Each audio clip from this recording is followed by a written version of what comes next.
So the groups of World's Strongest Man have just been announced.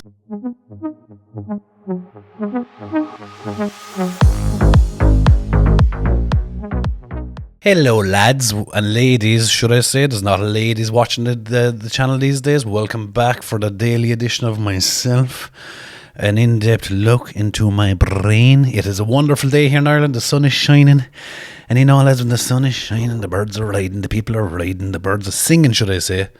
The birds are singing, the people are riding, the birds are singing. A wonderful day. Well, it's not a wonderful day. It's not too much of a wonderful day.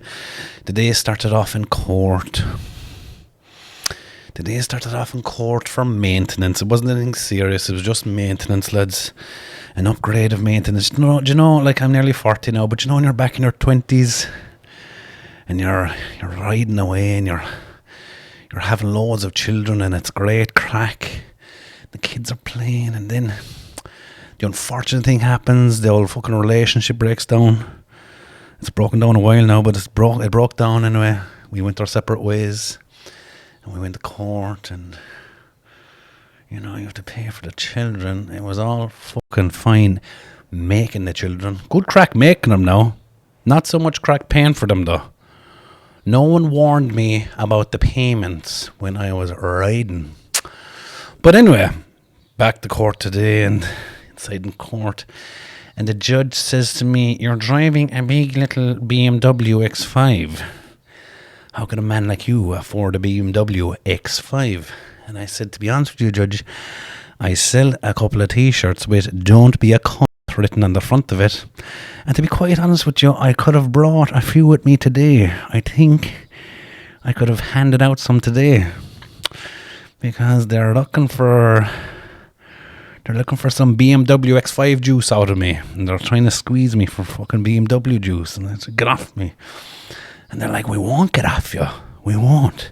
We want the BMW juice. So long story short, they got my BMW juice. They got it. They got some of my... Anyway, so that just means we have to work harder now.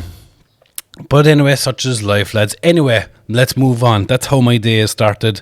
Hopefully the day will end a small bit better and we won't be fucking squished for BMW X5 juice. Because I've no more to give, lads. Jesus, as soon as you be making it, they be fucking trying to ride you for it. And I said, the only ones entitled to my BMW 5 juice are the ones squeezing the plums. And she said, no, we squeeze the plums. And that's why you're here, you cunt. And I said, fuck me. No one fucking warned me. Anyway, lads, let's divulge into these groups. So, group number one, of course, is seeded by the number one man in the world, Mr. Tom Stoltman. Number two, we have Austin Andrade. Number three, we have Eddie Williams. We have then Thomas Evans and Jaco Schoonwinkel. This is a tough group, but let's look at this group. Let's compare it to the events. When you look at the events here, loading medley, I would hard to see anyone beating Tom in this, to be honest, regardless of the groups. Then you look at deadlift for reps. Is there anyone in that group that would... Like Tom Stoltman often... Tom Stoltman is the type of fella that turns up to Worlds and he is switched on.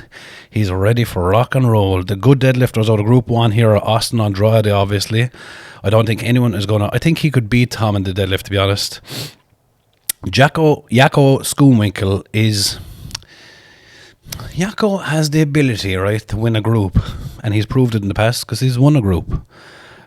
But it depends on what kind of form. Now, we're kind of judging him, and we shouldn't, based on his previous performance, which was back in Glasgow. And he just turned up and got sick. So if Jakob turns up to this group, he will turn this group upside down, I think. Because then we have, and Thomas Evans as well, and Eddie Williams last year, World's Strongest Man. You know, looking at the groups, this is probably the easiest group. We'll see in a second and see what you think. But it depends, because if Austin always turns up, we know what Austin's capable of. But if Eddie, Thomas and Jaco turn up, they will turn this group on its whole, and we've seen it in the past where the easy group has often turned into the hard group. So even if you look at the rest of Vince Titans toss, it's hard to see Tom losing that again. Rogue overhead medley, Tom's overhead is probably some of the best in the world. Stone medley, I know it's not an Atlas Stones, but again, Eddie Williams is really good at anything. Not that he's bad at Atlas stones, but when it involves stones that are not round, he seems to he does really well with them.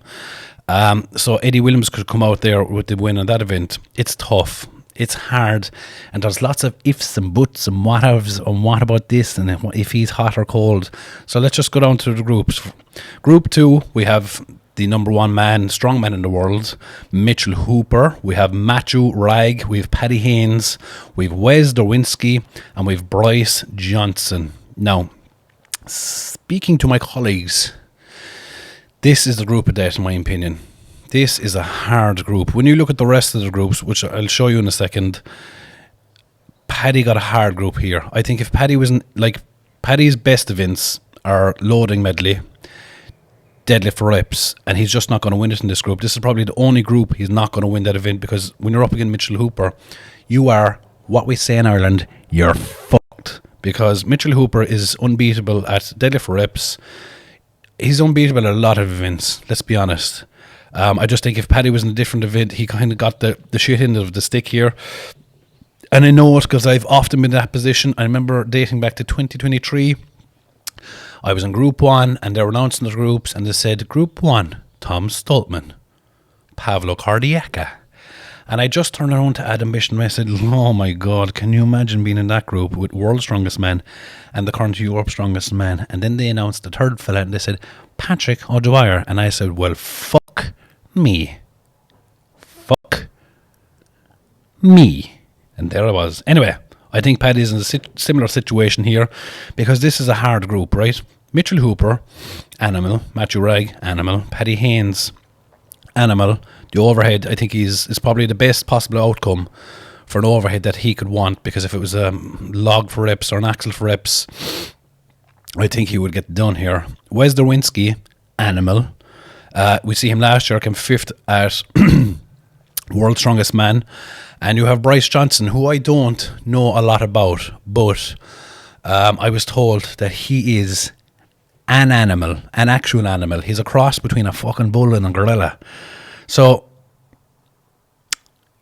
looking at this group, if you look at the seeding, so it's meant to be seeded, to 5. Mitchell Hooper is a number 1 seed, obviously. Matthew Ragg, Wes Derwinski, I don't know. Let's move on. Let's move on to Group 3. Matthias Kilikowski. And you're probably thinking to yourself, as I was, why is Matthias Kilikowski a number 1 seed? And he's not, because Mitchell Hooper fucked up the groups this year, because number 1 seeds are always fellas that have won competitions, higher in competitions. The bigger the competition, obviously, the more of a chance you have of being a number 1 seed at Worlds, right? But Mitchell Hooper came along and he won all the fucking events, you see, and he fucked it up for the lads who organised the groups. So what you have here is, in Group 3, is 2 high number 2s. So you got a high number 1, then you got low number 1. A high number 1 obviously would be Tom Stoltman. A low number 1, we'll see in a minute, could be like in Evan Singleton or Trey Mitchell or possibly even Luke Richardson. So here we have 2 high 2s. We have Matthias Kilikowski and Lucas Hatton. After that, we've Ronald Nell. I don't know a lot about, to be honest. Shane Flowers. And we have Evans Nana. If you're looking at this group, immediately you're thinking Shane Flowers is fucked, right? And I thought that myself. I think Shane Flowers will come out of this event and go to the final, because deadlift for reps, no one here is going to beat him. No one's going to beat him at the sandbag throw here. I think he'll be after Matthias Kilikowski in loading. He's doing really well with the overhead. I think Matthias will win the overhead. I think coming out of this group will be Matthias and Shane Flowers, to be honest. Just to revert back to number 2, the top 2 I think will come out. Mitchell Hooper. It could be literally any one of the next 4, to be honest. Group number 2 would be Mitchell Hooper. I would have said Matthew Ragg all along, but he's after losing weight. God, I don't know. Because Wes Derwinski came out of the group last year. Bryce is meant to be an animal. If I was a betting man, if I was going to put money down, I would put the money. Paddy Haynes will lose it on the overhead. I'd say Paddy, if his overhead wasn't so shite. But he could easily come, if he came out of the group and went to the final, I wouldn't be a bit surprised. But see, I wouldn't be surprised if any of them did. I'm going to go with Matthew Ragg, just because of the experience. everything else of being a World's Strongest Man. No one else has the experience really, bar Wes. So yeah, and revert back to group number one. I'll just go with Tom Stoltman, and I'm going to go with Austin Andrade because they're the two obvious ones, really. So let's move on to number 4. Group 4: Trey Mitchell, Luke Richardson, Tristan Holt, Andre Fortu, Maxine Baudreau. Now, this, in my opinion, is another group of death, because if you look at the seeding down along here, this is a group made up of group seedings. This is a group made up of seeds 2 and 3, because Trey Mitchell and Luke Richardson, though they mightn't be number 1 seeding, they would be a high 2. I hope you're staying with me with this now. I know it's confusing. You got high 1s, low 1s, high 2s, low 2s, and so on. So Trey Mitchell, Luke Richardson, call them high 2s. Andre Fortu, in my opinion, is a number 2 seeding, or at minimum a number 3 seeding. Tristan Holt, came 5th last year, World's Strongest Man, deserves minimum a 3rd seeding, to be honest. And Maxime Baudreau, who's ended up on the podium at World's Strongest Man. Now, his recent performances haven't been good because he was dealing with a bicep injury. If his bicep is fine, he is number 3 all day long. So this group is made up of 2 and 3 seeds, which also makes it a really hard fucking group. Moving on. Oh, who do I think is going to come out of this group? I'm going to go, I think Luke will win it. Luke Richardson will win the group. And I think Trey Mitchell. I'm going to go with Trey Mitchell. I'm going to go with the obvious 2. At the same time, if Tristan came out, I wouldn't be surprised. Andre, again, Andre's weakness is his Atlas stones. There's no Atlas stones here. Maxine has the overhead and the sandbag throw to win here. It's just a hard one to call this group. So I'm going to go with the obvious ones, which is Luke and Trey Mitchell. Group number 5. Evan Singleton, Luke Stoltman, Nick Gardion, Pavlo Cardiaca, and Andrew Flynn. Now, this is the perfect group for me because you have a nice 1 to 5 type seeding group here, because Evan is a number 1 seeding. Luke is possibly number 2. Pavlo, in my opinion, would be a number 2 seeding. Even though you look at his recent placings in competitions, Pavlo's, and they're not great, right? But his training recently has been spectacular. Spectacular. If Pavlo's training matches up with his performance at World's Strongest Men, I can see Pavlo not only winning his group, but I can see him on the podium of World's Strongest Man, and that's genuine. I genuinely think it. His weakness was always his deadlift. He pulled an easy 340 for 5 the last day. He's absolutely mincing the overhead medley. His stones are always really fast. The man is wicked on a load medley. I think overall he's going to win the load medley out of everyone. So from group number 5, I'd have to say Pavlo is going to win the group, and I'm going to put Evan second out of that group. Even though Luke turns up sometimes competitions and he's unbeatable, he doesn't have the stone off this time. So everyone has to do 5 events. I don't know. It's so hard. Like, if Luke gets through with Evan, wouldn't be surprised. I don't know enough about Nick Gardion. I think he could be. I don't think he's as good as the other 3 lads here, to be honest with you. Andrew Flynn, again, is a bit out of depth, but Andrew Flynn's training has looked really well. He minced the overhead. His deadlift is looking really good. He's doing well with the stones. But I still think he's out of depth coming out of this group. Yeah, I'm going to go with... See, it's always hard because, you're friends with them, and I don't want to be fucking... everyone wants to get out of the group, but not everyone, unfortunately, can get out of the group. So I'm just going to pick... I'm going to leave my emotions to the side, and I'm just going to pick with my head, and my head just says Evan Singleton and Pavlo Cardiaca. So there we have the 5 groups, lads. Looking at these on paper, you would have to say the tough groups are group number 2, in my opinion. Group number 4, because it's made up of so many high performers. Not so much number 1 and number 1 seeds, but there's like everyone there. There's no one there that's a 4th or a 5th seed, in my opinion. So number group 4 and number 2 will be the ones to watch this year. Now, some people are going to say Tom Stoltman got an easy group, and I'm just going to say that, right? Because some people are going to say that, but it doesn't really matter. to be honest, because Tom is still going to have to work hard.